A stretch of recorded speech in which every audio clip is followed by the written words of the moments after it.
I met Emily the first week that we came to K, but we hit it off immediately, she and I did. And I found out that we were more alike as we became better friends, that we were both pretty wacky, pretty silly people. And from then on out, we found some really great friends at K. And pretty quickly, we became a family. She was vivacious and she was loving. She made everyone laugh no matter what she was doing. I mean, studying, walking, sitting, it was fun.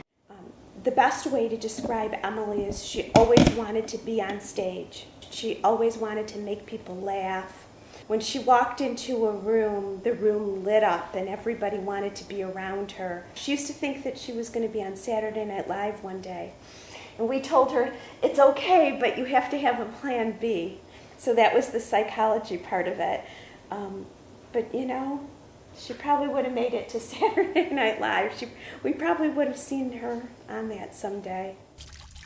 I didn't know Emily incredibly well. I had a class with her winter quarter. Class was psychology of sexuality, talking about like the concept of sexuality and sex. So it's like, it can be an uncomfortable topic, but like, I just remember Emily would be so like vocal and like so expressive. Like she was always so like enthusiastic in that class. I really think she like helped set the tone for the entire class in making it a more comfortable environment. Answered every question, was always volunteering and telling stories, and was really funny, really funny.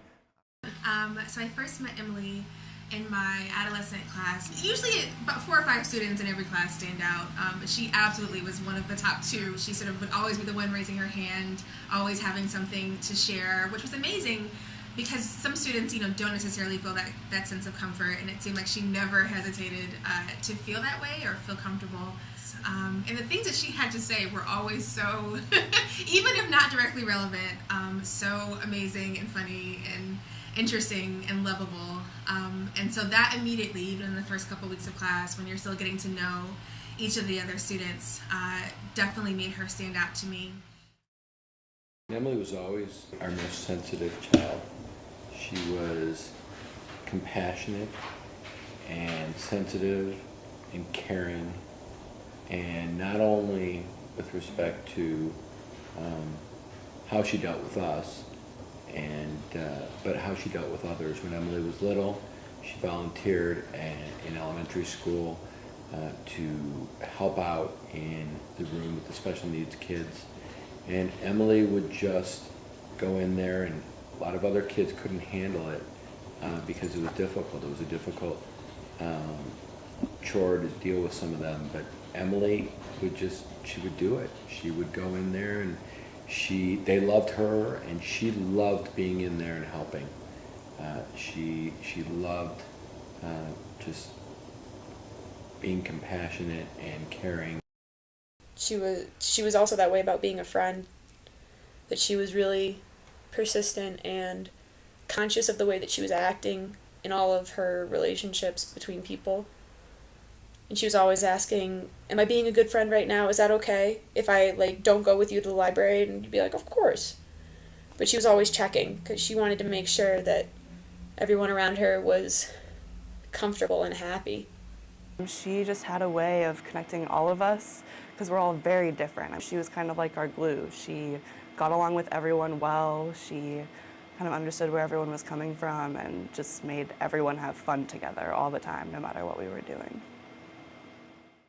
The other context that I knew her in outside of class was that she was involved in theater, and I was also. So at the beginning of the quarter, we had like the stage managers of all the shows had like a big like get-together party for everyone doing something in theater in the winter. So that's like kind of was my first introduction to her, and like I remember she started doing impressions of all these different people and different singers, and she did like this Amy Winehouse impression, and I was like, it was really good too, like it was so funny, and I just like everyone just like slowly like started gravitating into that one room that she was in when she was doing these impressions, because they were really good. They were really good, and it was really funny. But like it seemed like she had that kind of personality that like people wanted to be around her, and I just remember I was thinking like, you know, I want to get to know her better and spend more time just because she seemed really great and like a good person, like, you know, a good person that you'd want, the kind of person you'd want to surround yourself with. I remember these random things about her. So I remember she had this pack of colored markers or pencils that she would bring out. So I guess whenever she would take notes, she had this whole, like, literally like 12 different colors that she would pull out, a bunch of Post-it notes and things like that.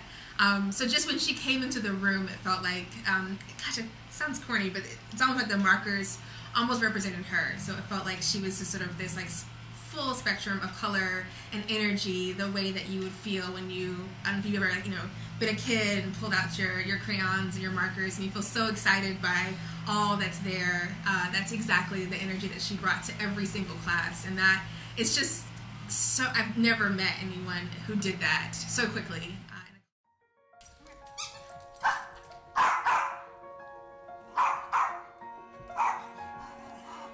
I talked to Emily on a Thursday night, January 31st, and I talked to her in the evening about 10 o'clock, and she said she didn't feel good. She said she had a headache and she just didn't feel so good all day. She was going to go to bed early. And I said, okay, go to bed and I'll talk to you in the morning. I hope you feel better. Then around 2 in the morning, Friday morning, she went to the hospital with a headache. And it progressed quickly, and it was finally diagnosed that she had bacterial meningitis. Her brain just kept swelling and swelling, and nothing they did could get the swelling down. They called me at 8:15, and I left immediately. Michael was out of town. He was in Arizona. We were spread out everywhere. Her older sister was in Brazil, so Alicia was alone when she got the call that morning from the school, and she went up there. When I got up there, I introduced myself. You know, hi, I'm Alicia. I had no idea. Bacterial meningitis, I knew nothing about it, except that she had been vaccinated. That's the one thing I knew about it. I couldn't understand how she got it.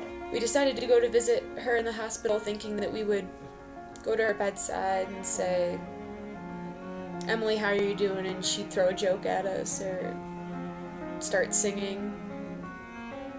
And we got there and they said that she was unconscious.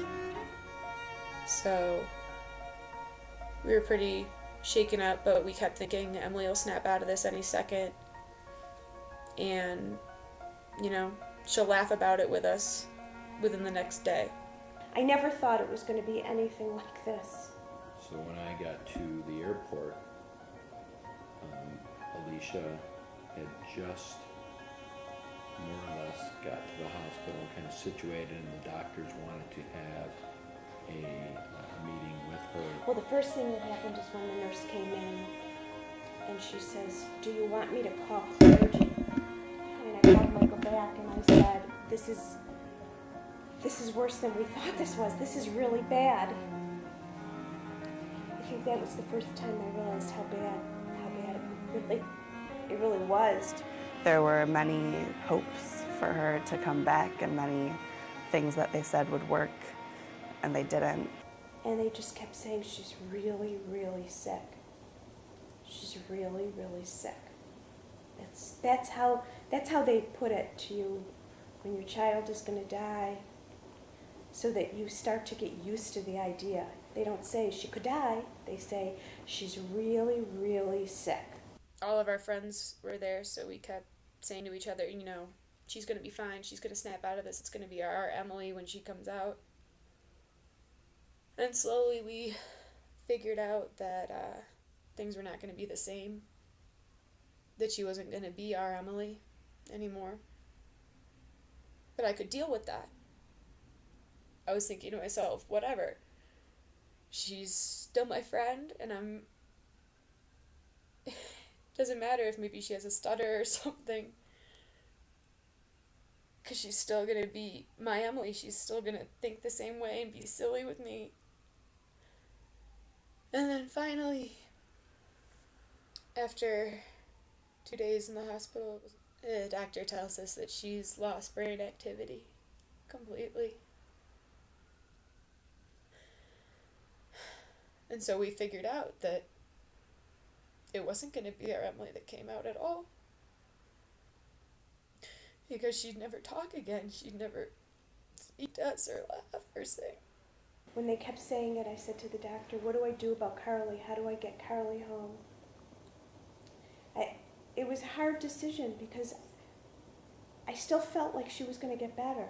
I still felt like she could, like this can't happen. This is my daughter. This cannot happen. This happens to other people. And I knew that if I said, Carly needs to come home from Brazil, I was acknowledging that I knew she was going to die. So that was very hard. But the doctors kept saying she's very, very sick. Saturday afternoon, they said, it hasn't gone down, and we're afraid that there hasn't been any brain activity. So they did a final test, and then we heard the words.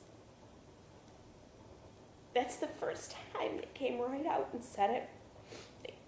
Plain English. Your daughter has no brain activity. Eventually he comes back and he says there's nothing else that we could do. If there's nothing else they could do to help her live. And her poor mom, oh my God. Her poor mother is screaming. She's like, why can't it be me? It's not supposed to happen this way. And she's so right. It's not supposed to happen this way. And then that night, Carly got there. We went in as a family. The last time the 5 of us were together, we said goodbye. And so when her parents decided that it was time, they were incredibly gracious and incredibly sweet to us. They let us go back and look at her and say our last goodbyes. And I think that was probably one of the hardest things I've ever done, is just looking at her. Because she's right there. It's her face and her body, but you feel that she's just not. So you can see her face, but it just looks so wrong. And I kept wanting her to just like pop out of it and be like joking. And I just couldn't fathom it. I remember that weekend being paralyzed, so like nothing, I couldn't do anything, I couldn't think about anything else, I couldn't prep for class. Nothing else seemed to be important. All I could think about was her and her family and what might be going on, and still wanting to believe that I could talk to her and see her again on Monday. And so it wasn't until I think Saturday or Sunday that I got the word that she was gone, and even then it didn't add up, it didn't make sense. And to be honest, I don't think it has even since then. I don't think we had a lot of space to process. It was in the middle of the quarter, so it felt very sudden. And we always say this when we lose people, that it feels like we just saw them, as though that's some reason why they should still be there or still be connected to us. But I've never meant it more strongly than with Emily. So we went back to campus that night. I don't remember really the next couple of days that happened. A lot of people reached out to me. A lot of people said I'm sorry. And I remember feeling so angry. And I guess I had to get over that first in order to start moving. And we said, so what happens now? And they said, so Gift of Life is going to come over and talk to you. Michael and I both reacted the same way. Absolutely not. Tell them to stay away. You're not going to take her apart and pass out her organs to other people. Absolutely not. And we sat down and we were crying. We were holding each other. And I didn't know this then. I know I got a shiver on the back of my neck. And I know now that that's Emily, because when she's with me, that's what I get. I feel her. But I didn't know that then. I just knew that all of a sudden I knew we made a terrible decision. We made a mistake. And I said to Michael, oh my God, we just made a horrible mistake. We have to do that. And we signed all the forms that they could take our organs out and give them to whoever needed them. And we have started to meet her recipients, which I find healing, I find helpful. And when I see the lives that have been changed in her recipients, her organ recipients, that is something that's helpful to me. I feel like the whole campus was kind of a weird atmosphere after that.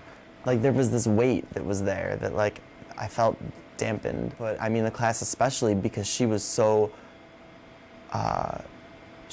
involved in that class. I guess it made me realize like how influential she had been on the entire class. And even when we were discussing her, I remember there was someone that said, you know, like, I've never even talked to her outside of class, but like, she was extremely upset. I was like, I miss her. And I feel like she was the kind of person that like, I wanted to be friends with her, you know, like I didn't know her that well, but I would have liked to get to know her better. I was trained in Atlanta by the National Meningitis Association to become a spokesperson, a mom advocate for them.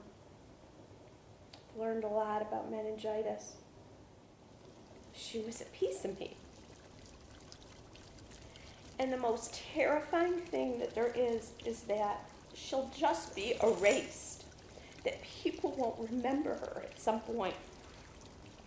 So we're creating the Emily Stillman Foundation, which will work to promote meningitis awareness. And maybe there'll come a time where meningitis is gone. And also to work with promoting organ donation. We've learned so much about organ donation. People die every day while they're waiting for a transplant, and there's not enough donors. And that's one field that we really want to work towards as well. And we just want to make sure no one can erase our daughter. Emily was a beautiful soul inside and out, and she'll always be part of us. You know, she'll always be with us.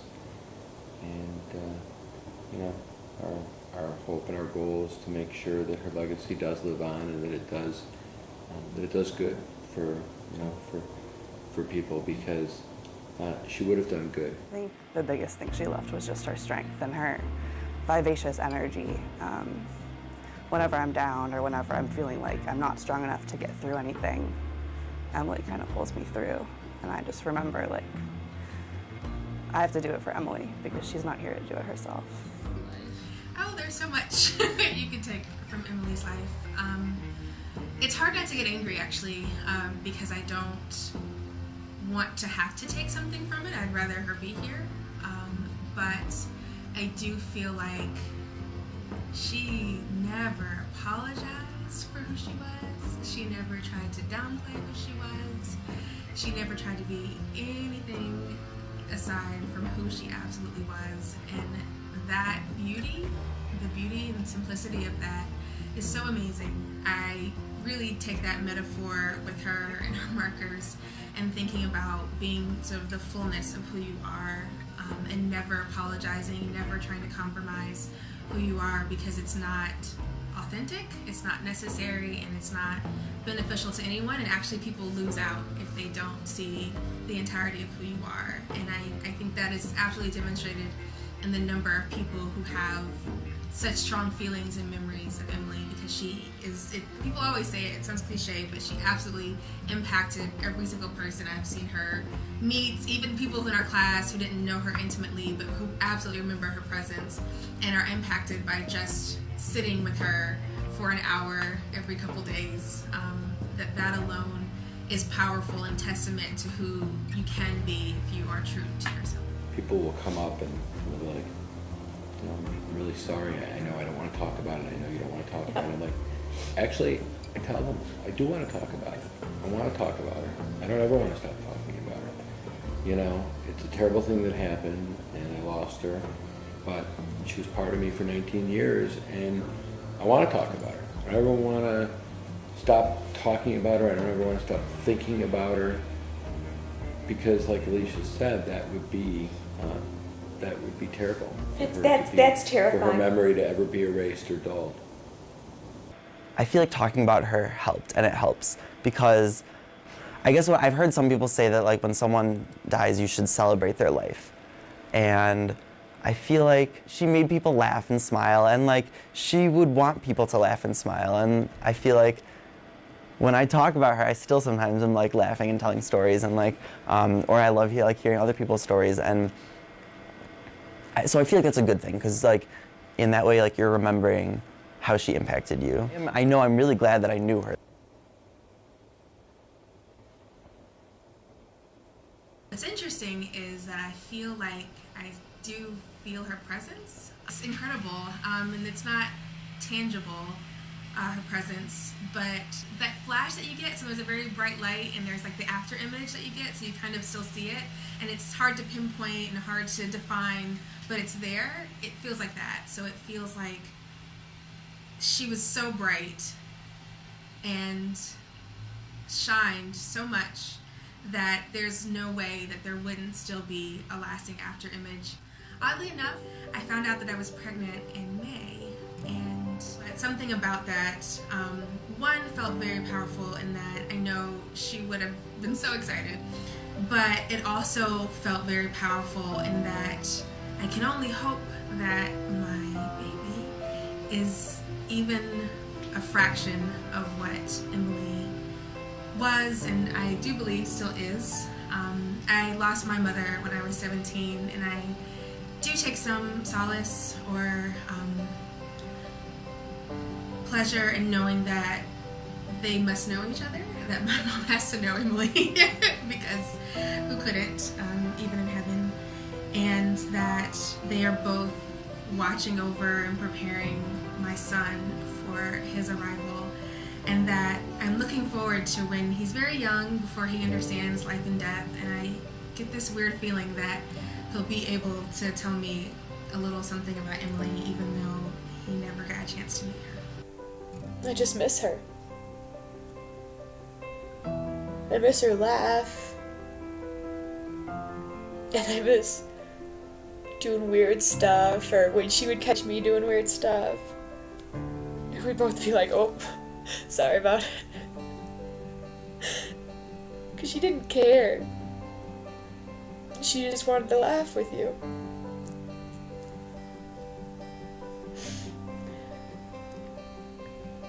And as ugly as it all is, she leaves a wonderful legacy, I guess. I mean, her parents are so involved in meningitis, vaccinations, and organ donating that it's really, it's bittersweet, but it's nice to see that something good has come out of this tragedy. That people are living because of her.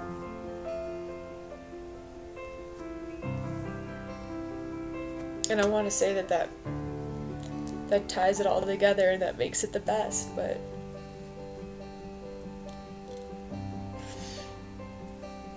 I'm still angry.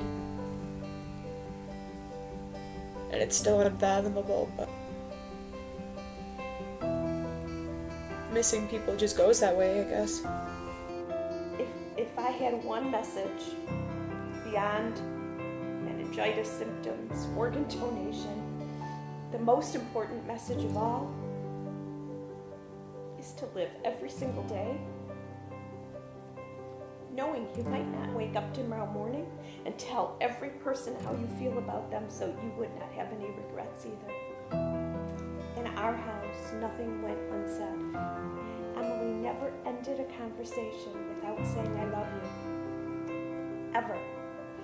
And so, I don't have to say to myself, do you think she knew I loved her?